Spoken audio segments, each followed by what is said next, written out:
never dreamed that Tuscany would be a place where I'd have to contemplate the meaning of heaven and hell. Son, are you okay? We are parked in the middle of nothing. Che lo spirito questo disse l'altro pianea. I'm not climbing anywhere. Oh, yes, you are. I can't work with this miserable little... How is this hell? It's Tuscany. Where's hell? It's inside you, El. It's exactly where you are now. And that's where we gotta go.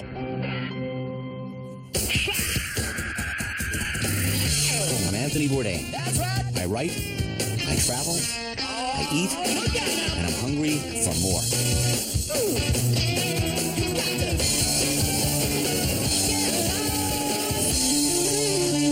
No reservations.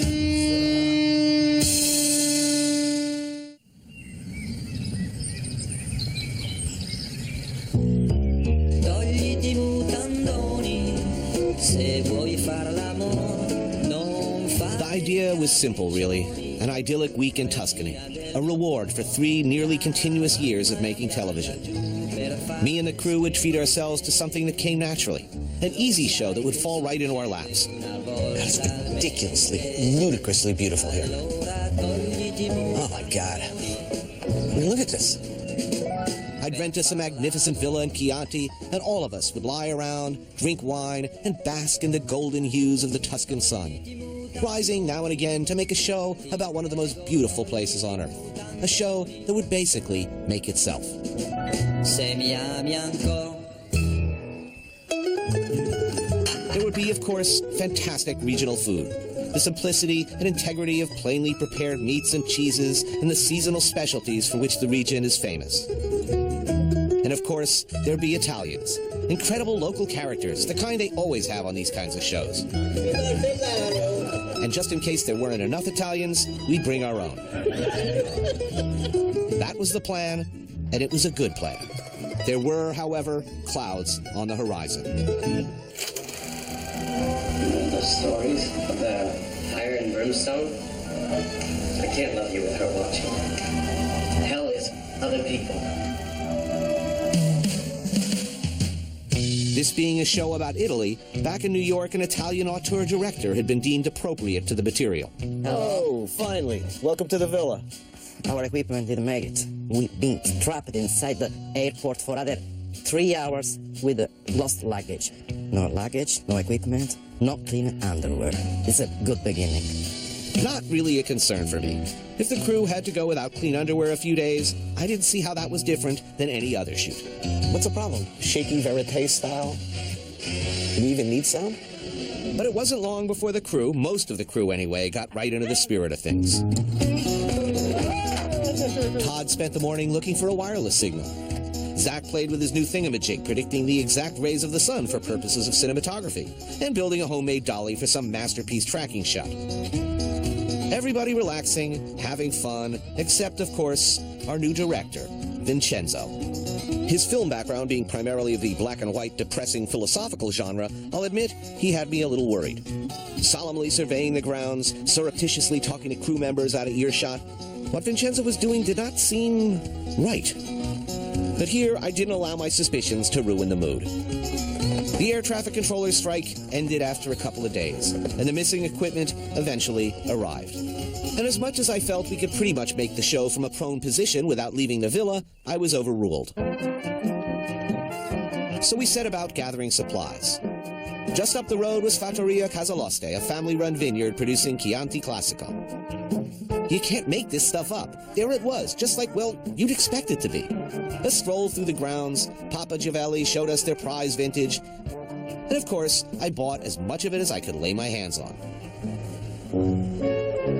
We would also need cheese, sheep's milk cheese, good sheep's milk cheese, made by another family-run operation in another stunningly beautiful old estate, just a little farther down the road. You can make a lot more money with your land here planting grapes. But at the Fattoria Corezano e Paterno, they opted to raise sheep and make artisanal cheese. You!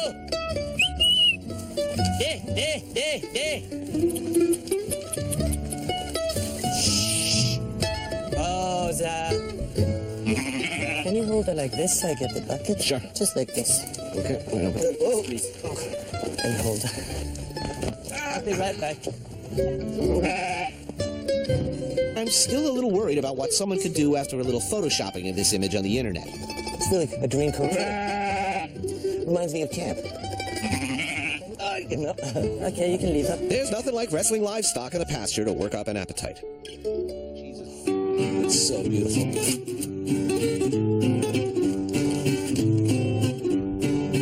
I look at all these cheeses as children. This is our worst child, this one. It's called Ambro. And it's got, when you smell it, when it's really strong, it's got that real smoky bacon smell. But honestly, this doesn't need anything. This doesn't need bread. This doesn't need jam. No. I want to watch TV and eat this all day. This is bucci di rospo.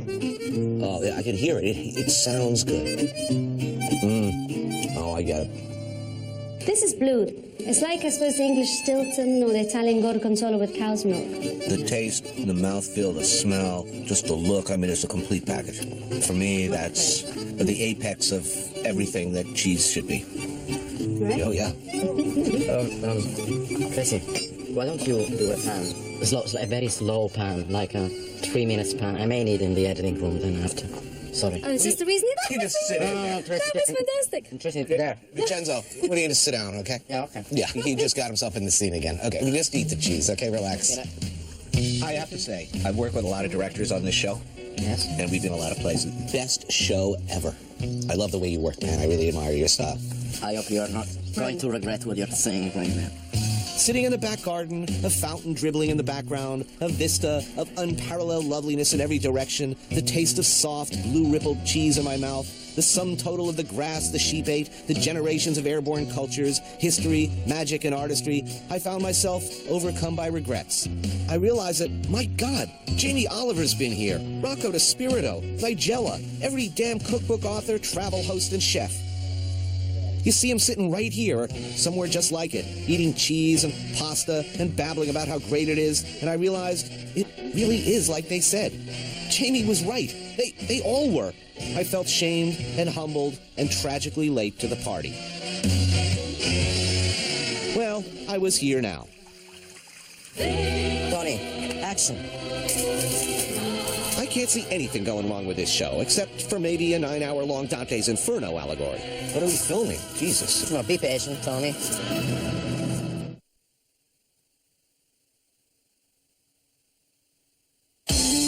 No reservations.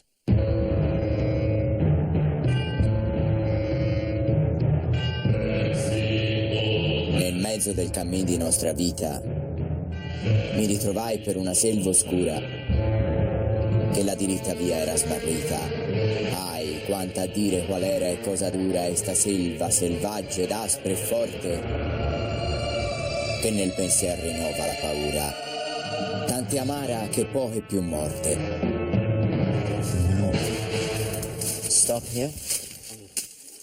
Now, Zach, can you go up slowly to reveal his face?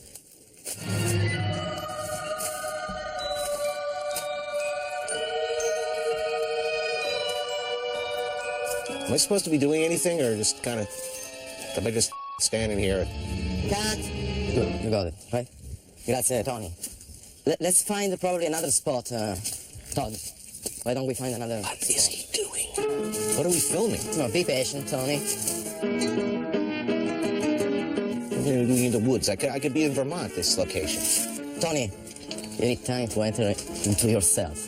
What do you mean, enter into yourself? Isn't there a law against that? You know what? I'm not gonna talk with you anymore. Not now. Get focusing. So that you can just concentrate, enjoy the forest. So feel free to take your time. I got a deer tick the size of a golf ball under my nutsack. She is getting worse and worse. Let's give more time to him to become upset, because, it's too quiet. I need him more upset for this show. Things go wrong. Things go off track. I found myself inside someone else's personal vision, and I wasn't liking it. It wasn't supposed to be like this. My idea was to do what everybody does in Tuscany shows. A beautiful meal with friends, some wine, some camaraderie with the Italian contingent back at the villa. I I'd cook. God knows the kitchen was equipped well enough. I'd prepare a salute to various regions of Italy with a special homage to Sicily for my new director. The perfect way to show that I got it, that I understood, and of course to subtly wrest control back from this interloper from the south. You look like a freaking genius. Tony, how is it an American like you with no Italian blood at all manages to cook Italian so well here in the heart of Tuscany? Oh yes, they'll be saying it. Italian cooking, after all, is about finding good, simple ingredients and then not screwing them up. I decided, after consulting Jamie Oliver's fine cookbook, to try his take on spaghetti carbonara, adding meatballs of fresh sausage to the pancetta in this creamy, cheesy classic. I'd make eggplant caponata and a feta Laran salad, both dishes I'd made in the past and could still pretty much make in my sleep.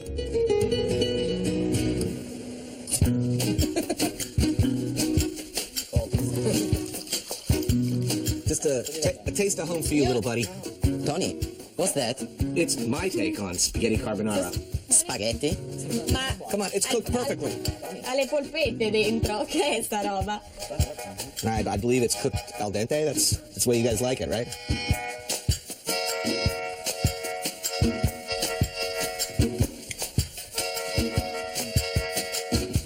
Isn't this what Tuscany should be? Good food, good wine. Sono spaghetti, sono linguine alla carbonara. È troppo salato, quelle polpette negli spaghetti alla carbonara non esistono. Un po' di salsiccia. Salsiccia. I know that word, salsiccia. That means sausage. You haven't tried the caponata. The caponata. It's delicious. Oddio, oddio. No, ci vuole un talento per fare la caponata sbagliata. Che schifezza. Did you put sugar in it? No? That's what you missed. In the caponata you need it's agrodolce. Tony? Yeah. Maybe we should take a walk and talk about the show. You haven't finished eating. Do you mind? No, don't worry. Do you mind? Go, Tony, go. You owe me one. Thank you, Tony. The wine was good. Meal having gone not exactly as planned, time to talk concept with Vincenzo. I'd been dreading this and was hoping to have asserted more authority by this point. Vincenzo's film background consists mainly of bleak symbolism, allegorical journeys, solemn, grim, dreary stuff that would obviously not make sense here. Let's get straight to the point. Look at this landscape. It's beautiful. My God, it's Yeah, gorgeous. can you imagine that Dante Alighieri was inspired here to write the Inferno? The Inferno's It's here. about a guy going to hell. Where's hell? Man, It's it's Tuscany. inside you, El. It's exactly where you are now. And that's where we gotta go. I'm in hell. Man, this is a kind of purgatory. How is this hell? We are parked in the middle of nothing. What you're talking about sounds depressing. I didn't come here to be depressed. Did you call me here to shoot an advertisement how much beautiful are cars in Tuscany? How much great is the wine? Let's go for something new. The trip of a cook inside the hell of himself until he sees again the stars. That's an interesting concept. The network's gonna. I'll be lucky if I get a stand and stir cooking show after this. Now you are like someone that sees the light in the end of the tunnel, right? But remember, 90% of the time, the light that you see in the end of the tunnel is the light of a train that is coming.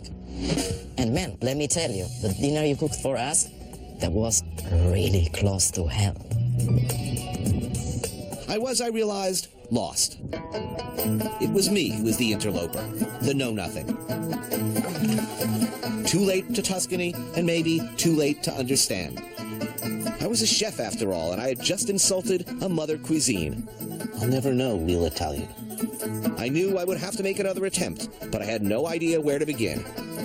Desperate measures were called for, and expert help. I called New York to my friend, celebrated chef Cesare Casella, a native to this area and owner of the restaurant Maremma, which just so happened to be named for the region of Tuscany I was headed next. Maremma is all about beef, the famous Maremmana breed of cattle, and so many other good things I'd only read about and seen in pictures. The idea was we'd visit an authentic butchery, a working cattle ranch, to get up close and personal with both the beef I'd be exploring further later on and the real Italian cowboys who rode the range. We'd soon learn, however, that the centuries-old tradition of ranching this terrain in cool cowboy clothes is apparently a dying, if not dead, art. What's the theme of your restaurant in New York? I mean, it's called Maremma. Well, it used to be the idea in Maremma because Maremma is a nice area and they are nice people. Usually. Right. But It was supposed to be me and Cesare, suited out like Italian ranch hands, herding longhorns from range to plate. But the Bourdain was not, it turned out, a working cattle ranch. Though as Cesare explained, they get fat funding from the government to ride the press around and make it look like they're a busy working ranch, they didn't, it seemed, like the look of us. Suddenly, though it had all been worked out explicitly in advance, there were no horses to be had, which was not true. There was no reindeer, also not true. And they were suddenly too busy to take much interest in promoting anything, anywhere. Hey, you guys have a great time out there. Maybe it was my cowboy boots. Maybe they were afraid I couldn't ride, or that I could ride too well. Tony, how's the life in Maremma da Buttero? Cold and moist. Oh, sorry. It's sort of like Tad's Steakhouse. Okay. We did prevail on them to allow me, and only me, to follow a lone rider around for a short while, moving cattle from one end of a field to the other, hatless in the rain. Cesare got to watch this rousing but pointless exercise in host soaking. I was supposed to walk my horse at comfortable distance from the herd, but screw 'em. I'd inexplicably found myself in a horseback scene in like every show for the last season. By now, I could ride, and I came to ride, my friends. Eat my dust, lazy socialist check-cashing asshats. It was a wet, miserable vengeance, and not much of a scene, but vengeance just the same. 2 tons of throbbing bone and muscle between your legs. All good.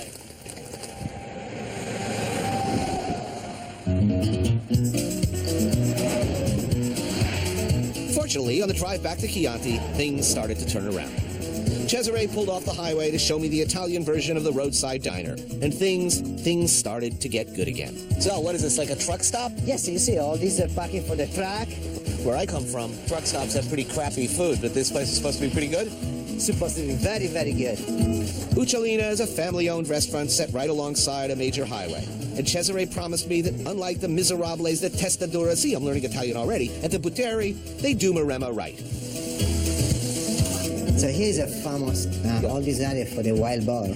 Oh, yeah? Yes. Cinghiale. Cinghiale. The local specialty was wild boar. This being Italy, though, you've got to make your way through several courses. Bread, a necessity for every meal. Cured meat, sausage, bruschetta. We have a nice meal, we're going to knock off a bottle of wine, but wouldn't like a hammock outside or something that, where am I going to nap after this? I guess In the field. In the grass. I'm soaking wet and I smell of horse. Yeah, I spent enough time in the field today, man. Let me tell you. A pasta course of pappardelle with wild boar ragu, and along with it, the answers to a few basic questions about Italian attitudes towards food. Spaghetti and meatballs. Does this exist in Italy? In Italy, there is spaghetti and there is meatballs. But you have those over here? Separate, and the pasta separate. Fresh pasta, always better than dried pasta, right? I don't agree in that.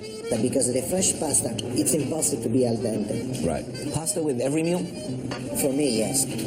Sometimes I eat the pasta with a very good olive oil, a good cheese, not else.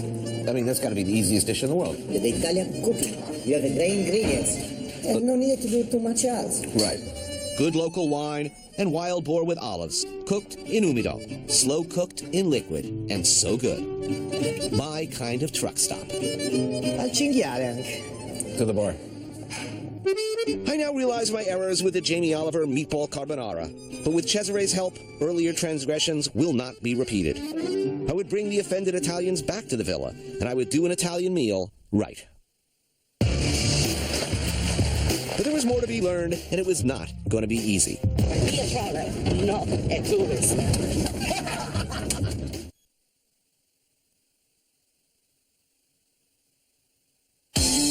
No reservations. E quel di mezzo ch'al petto si mira il gran Chiron, il qual nodrì Achille, quell'altro è Folo, che fu si pien d'ira. D'intorno al fosso vanno a mille, saettando qual anima si svelle del sangue più che sua colpa sortille. Cat, Tony, what happened to your cigarette? It's right here. Why you didn't lit? What, a new cigarette every take? Yeah, and I like the fact that you are feeling cold, so I'm sorry, you should feel cold. It's good for your acting, because at least there is something in your face tormented. I don't know, maybe if I put a wet sponge down my pants, it would complete the picture. That's a good idea. Let me call Tom. Tom, we need something wet to put inside his pants. Silence on set, please. And action.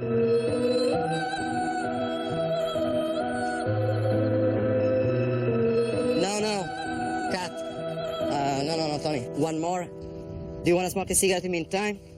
In the meantime, what? What meantime? We're getting this in one take, right? I'm not, what am I doing? I go there. I'm more thinking. Then I go where? Maybe you can, some way, climb over there. Climb? Climb. No climb. Vic doesn't climb. Man, like, come on. No. You're such a sissy. Hey, crude sexual remarks and aspersions on my lifestyle choices are not going to get me to climb anywhere, my friend. What is working for you? Open your mouth and put food inside? Yes. That's working? What does George Orwell say? Human beings are just long tubes into which we shove food. Why you are always quoting someone else? Can't you use your own words? For what? I don't need to hear what this guy said, what the other guy said. What you say? They say hell is other people. My personal hell is a cold, damp place. My hell is Vincenzo, trying to make television. One of my favorite things is lardo, the cured fat of the pig. And 50 miles from Florence lies the town of Colonnata, high in the Apennine Mountains, among the ancient marble quarries where Michelangelo got his materials and where Dante apparently came to write. It's where they make the most famous lardo in the world. It's also where Vincenzo had plans to shoot footage for the insane Dante's Inferno allegory he had planned for this show. It was raining in Colonnata when we arrived, and bitter cold. But Roberta and her son Carlo were waiting to show me that lovely, magical pork fat, to pluck some from the marble crypt where it had been curing in salt and rosemary, and let me taste. Well, so this is where the magical pork fat all happens.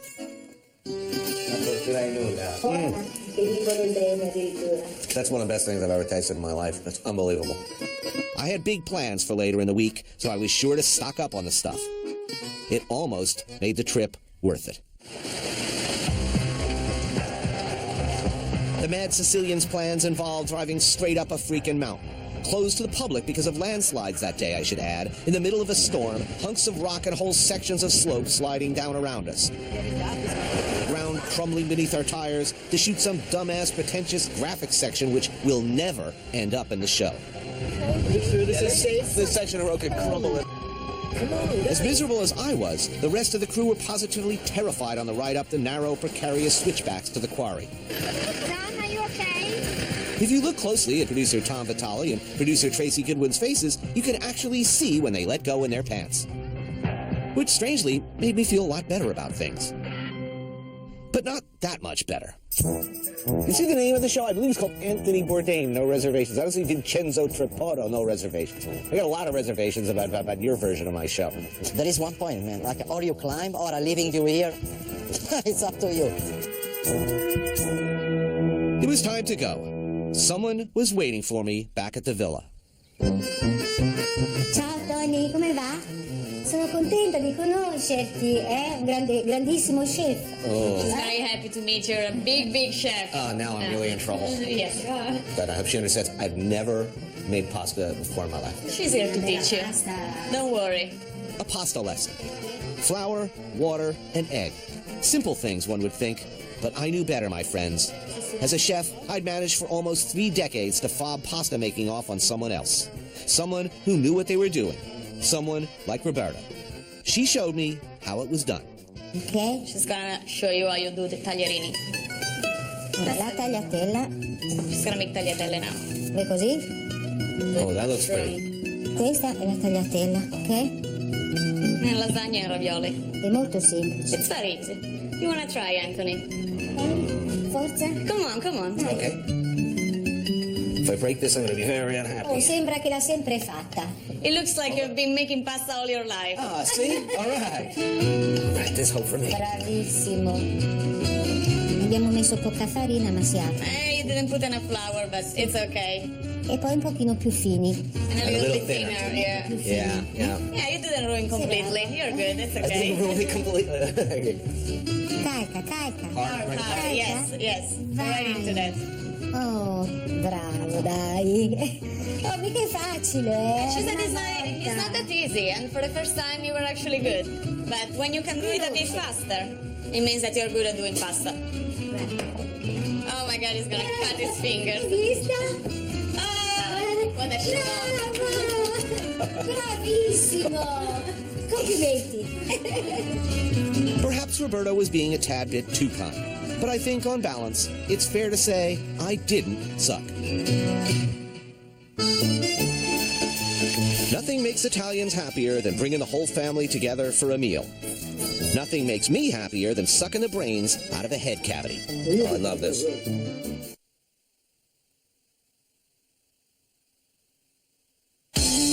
No reservations.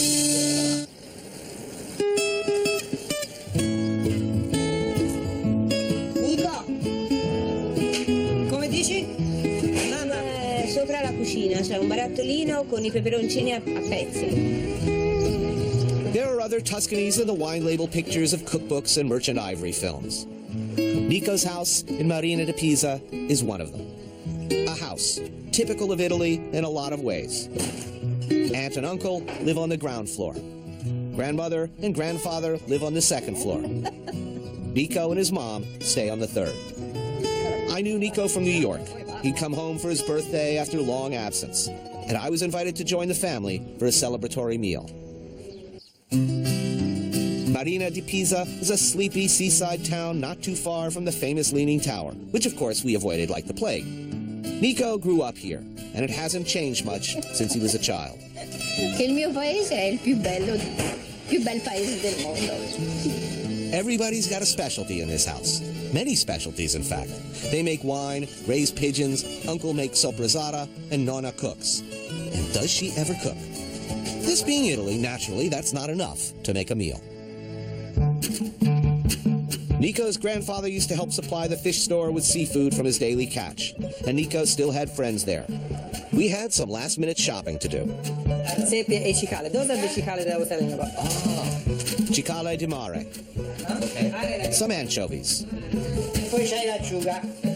The recipe of these anchovies is called the poor man anchovies. Acciughe da fare alla povera. And some squid. Beautiful thing. Grazie. Grazie. Ciao, arrivederci. Ciao. Back at the house, everybody had a job to do.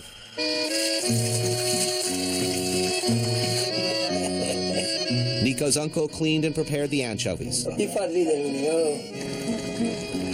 Nonna made the pigeon braised with olives and the squid.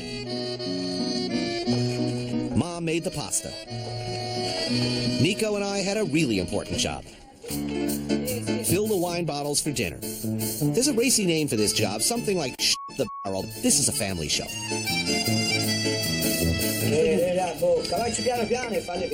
Oh. This is one very important thing about my family. Everyone has the better way to do it. The smells wafting out of the kitchen and onto the terrace were unbelievable. Penne con cicale di mare. Buone da morire. Acciuga alla povera. Sepe in umido. Braised pigeon. Not in season, but made special. Vino, mamma mi dai il vino per favore. We are just hungry now. Oh, these are great. More than the taste is the whole texture and the fact that you have to bite and suck on it. The head's the best. Something you do like. Oh, I love this. Isn't it? Oh, yes. All the good stuff's in the head. Oh, look at that. This is the anchovy we saw before. They put layers of anchovies, onions, Right. salt, pepper, olive oil, and then anchovies, onions, salt, pepper, olive oil, and then just lay it like that. Nice. Yeah, I'm with you. That's good. This is our big work, big job. È vero?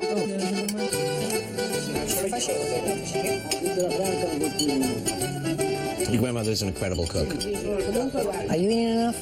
That's the most common question Are you eating enough? in Italian families, I think, is ever asked. Did you have enough? No, because we still have more to eat. Oh, come on. That looks good. I'm very jealous. They've been eating this well for like their whole lives. Every day. Is everyone aware of how lucky they are to eat this well? Because I've eaten all over the world, and I've eaten a lot of good food. For me, this is an exotic wonderland. The end of the rainbow, I mean, it's unbelievable.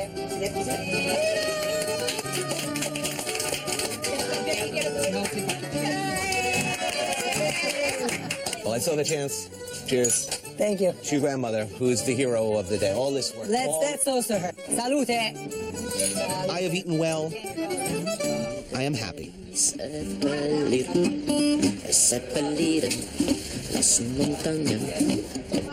even Vincenzo, it seems, for the moment, appears to be softening a bit.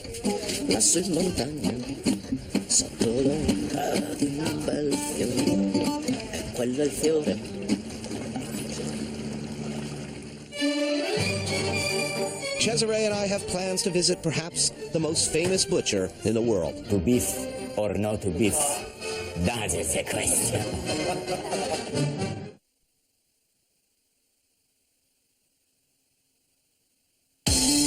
No reservations.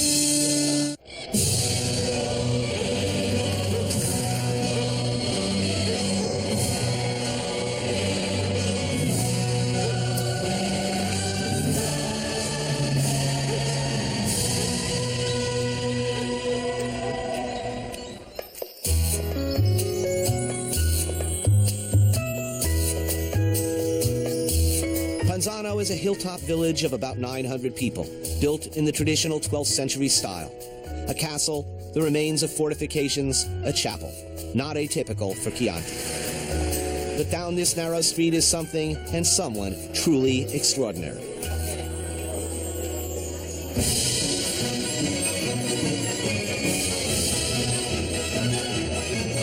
This is Antica Macelleria Cecchini. It's a butcher shop, but not really. In the words of Bill Buford writing about it in his best-selling book Heat, it's a museum of Tuscan cooking. And this man, Dario Cecchini, is the most famous and most respected butcher in Italy, and maybe the world. Un po' diavolo, un po' furto, per prendere aria e cervello. Vengono migliori idee. But just as a macelleria is not simply a butcher shop, Dario is not just a butcher. He's something else entirely.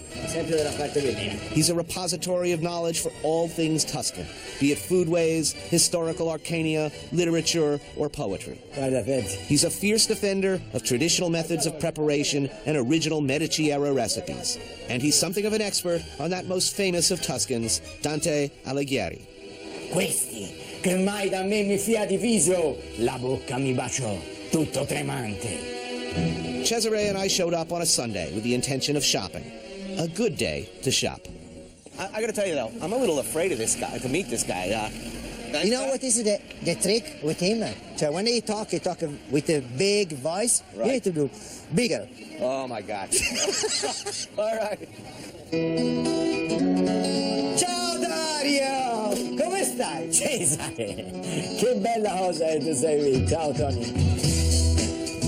You see how many people? Okay. Because they're doing only by hand. By hands. What is important? But only Tuscan, right? Only Tuscan. Only Tuscan traditions and only the old way.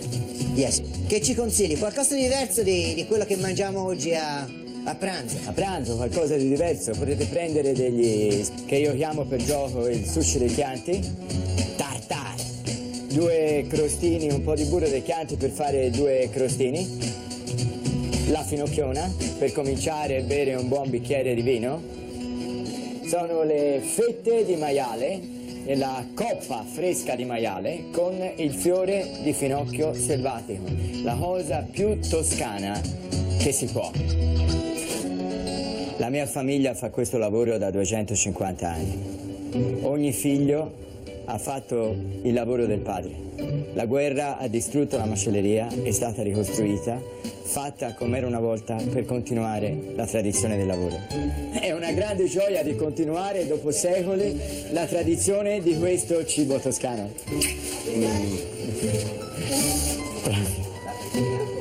I'm going to pass out from happiness. Tell him I want to curl up inside the counter and go to sleep tonight. Io voglio dormire qui stasera. Perfetto, è possibile, è un po' scomodo per entrare. Allora ragazzi, sido. Inside and outside the macelleria, it's controlled chaos. Employees pour wine to one and all. Great mounds of lardo are smeared on crostinis. Polpettas and salumis offered and accepted. More wine. The party spills out of the jam shop and onto and up and down the street. A porchetta appears, an operatic performance, a blur of pork, music, large knives, red wine, and poetry. Ciccia! Com'è bella la ciccia! E quanto è buona! Cesare and I managed to get out alive with our supplies, and Dario has promised to show up at the villa later for dinner.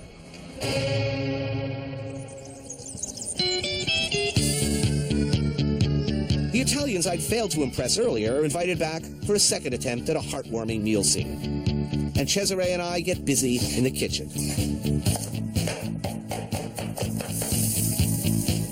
Farro salad, cannellini beans, fresh-made pasta with lardo, zucchini flowers, and the biggest damn black truffle you've ever seen in your life. Notice. Now let's see, I'm cooking with one of the great Italian chefs in America. My cooking for it, probably the most famous and best butcher and handler of meat in the world. Yes, and I have some payback. I want to acquit myself with honor. With Cesare at the helm, this is sure to be one damn good meal.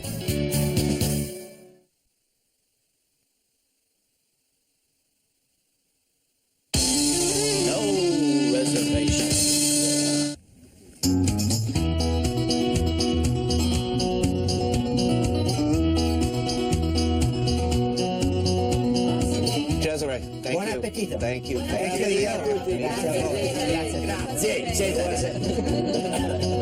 The final meal scene. Me and the whole crew had been planning it for a week, and so far, so good. Oh, come on. Look at that. That's pornography. This looks pretty, my friends. Behold. The Italians seemed happy. Dario was having fun. Even Vincenzo was quiet, too busy shoving food into his tiny head to make me crazy. The wine from our friends the Battistas flowed.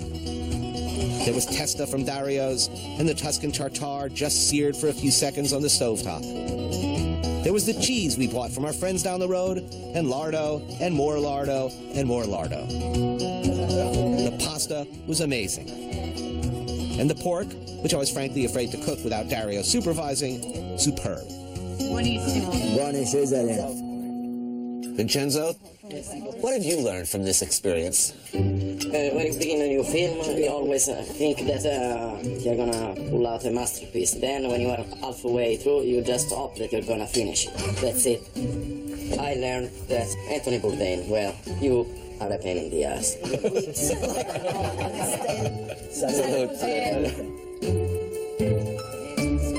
Oh, here it comes. It's Zach's dolly shot. 3 days in the making. 3 days. And finally, as there should be in the land of Dante, at the end of a show in which Dante has been cruelly and repeatedly and often nonsensically injected, there was poetry. And it all made a kind of sense. Così. Discesi del cerchio primario giù nel secondo, che me loco cinghia, e tanto più dolor che pungia guaio. Stavi minos, orribilmente, ringhia, esamina le colpe nell'entrata, giudica e manda, secondo c'avvinchia. Se non che la mia mente fu percossa da un fulgore, in che sua voglia venne, all'alta fantasia qui manco possa, ma già volgeva il mio disio e il velle, siccome rota, ch'igualmente mossa, l'amor che muove il sole e le altre stelle. What they're looking for. Oh, let me find another way. Maybe I can reach that place. Okay, I will go this way.